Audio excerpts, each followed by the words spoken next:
Don Hutchison back with my boy Hutch. We're talking some UEFA Europa League. A couple of people in action that we want to touch on. Let's start off with AC Milan. That's exactly the match you are watching, Hutch. Interesting come behind win against Celtic in this one. And of course, I keep thinking that, that they were going to struggle without Zlatan because Zlatan is Zlatan, but they seem to be finding their feet without him.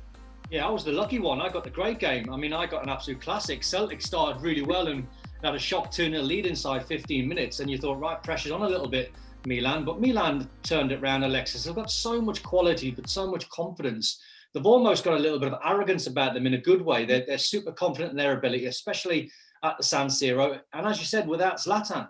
So people like Castellao turned up. Rebic turned up. Again. Chanalolu turned up. Brahim Diaz come off the bench and done well. There was some really good performers. And I know that we've been talking about Zlatan a lot because of the obvious. I mean, we spoke to Shaka just this time last week as well, and he said that long term, you wouldn't want someone like Zlatan missing from this. But do you feel like AC Milan really can do without him long term and probably push further in the Europa League?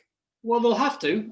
It's Zlatan's age, but I think he's great to have around in the dressing room. I think because he's such a brilliant professional, he's got an ego about him. I think it must be great inside that Milan dressing room on a day-to-day basis, for the young kids especially, when they're learning off the experienced professionals. And when Zlatan rocks in with his little swagger, you can imagine what the training ground's like. They're winning games, they're sitting well in the league, going well in the Europa League as well. So everything at Milan is on the up. A few years ago, the club was in absolute turmoil. So it's great to see Milan back.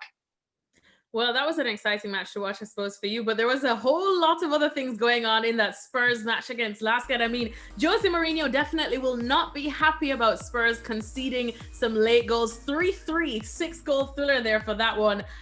How would Jose be feeling after this? Even though they are through, they only just needed not to lose and they got the job done, right? Yeah, he's been there before, hasn't he? West Ham done them 3-3 with a last-minute goal as well. So it doesn't seem the way Jose's Tottenham have been over the last month or so. I thought they tightened up. They looked really solid, not really conceding goals, but winning games.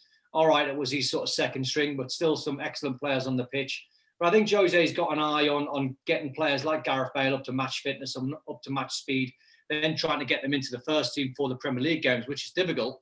But I think all eyes will be on the big game at the weekend. So Jose, I think, will probably take the result. Not a great performance. And they've not been great in the Europa League, to be honest. They've had a couple of dodgy performances, but he goes away from that. He looks at the positives. They're scoring goals. And then he looked towards Arsenal at the weekend. Well, Europa League is something that Jose Mourinho does know how to win. He won it with Manchester United, and now he's with a team that he feels is better than what he had at Manchester United. We've been talking a lot, at least in the last month, about how Jose has transformed this Spurs squad, makes them a little grittier, probably more, no more Mr. Nice Guys, going for that silverware that seemingly has eluded them. What do they do with the Europa League? Do they low-key prioritize that, or is it top 4 finish? What do you expect Jose to do? Well, I seen a great graphic last week, Alexis, and it was what Jose's done in his second season wherever he has been. And he's been a champion.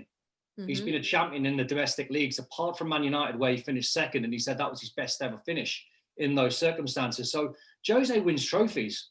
And I wouldn't have thought just yet he'll try and prioritise anything. It's great that they're sitting top of the league in the Premier League.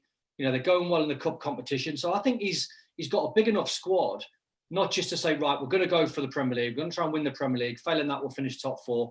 And then if they fade away, which I don't expect them to do in a hurry, then they'll look to the competitions. I don't see Jose doing that with this squad. I think he's got enough players and enough top-end players to really rotate and be busy in all the trophies that they're in.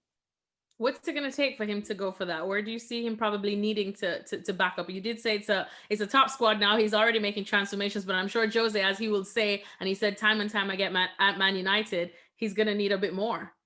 He's going to need a bit more, and he'll want a bit more. He'll demand that, and I think he might want to try and bring in a top defender. I heard rumours today about Milan Skriniar from Inter yet again, because Inter need the money. So if they can get him through the door, which I read about £45 million, that's an absolute steal because he's a really top centre half. So there's not much wrong with that Tottenham squad. Fullbacks are settled. Reguilon's been a terrific signing.